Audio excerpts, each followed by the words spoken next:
আগামী 26শে নভেম্বর সংযুক্ত কৃষাণ মোর্চার এবং ট্রেড ইউনিয়নের ডাকে দেশব্যাপী আন্দোলন আয়োজিত হবে। এই কর্মসূচির অঙ্গ হিসেবে শুক্রবার সন্ধ্যায় রাজধানীর সিটি সেন্টার এলাকায় লিফলেট বিলি করেন সংগঠনের নেতৃত্ব পবিত্র কর এবং রতন দাস সহ অন্য নেতারা। 26শে নভেম্বর গোটা দেশেই 500 জেলাতে সংযুক্ত কিষাণ মোর্চা এবং কেন্দ্রীয় ট্রেড ইউনিয়ন কৃষক আন্দোলন এবং শ্রমিক আন্দোলনের যে দাবিগুলি আমরা তুলেছিলাম 2020 সালে এই 26শে নভেম্বর, সেই দাবি প্রধানমন্ত্রী প্রতিশ্রুতি দিয়েছিল মেনে নেওয়া হবে, কিন্তু আমাদের অনেক দাবি মানেনি। শ্রমিকদের মজুরি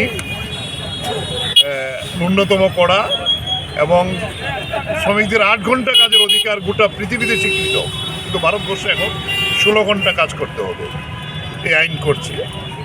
আর কৃষকদের সব ফসলের ন্যূনতম মজুরি, ক্ষেত মজুরদের কাজ, রেগার কাজ ইত্যাদি, এই নিয়ে গোটা দেশেই আন্দোলন হবে এবং এই 4র্থ বর্ষ আমরা পালন করছি। এসডিপিএম গভর্নমেন্ট মিউজিক কলেজের উদ্যোগে আয়োজিত সঙ্গীত প্রতিযোগিতা শুক্রবার ছিল সমাপ্তি দিন। এদিন রাজধানীর টাউন হলে সমাপ্তি অনুষ্ঠানে উপস্থিত ছিলেন ত্রিপুরা বিশ্ববিদ্যালয়ের সঙ্গীত বিভাগের এইচওডি ডক্টর উৎপল বিশ্বাস সহ আয়োজক মিউজিক কলেজের বিভিন্ন পদাধিকারীগণ।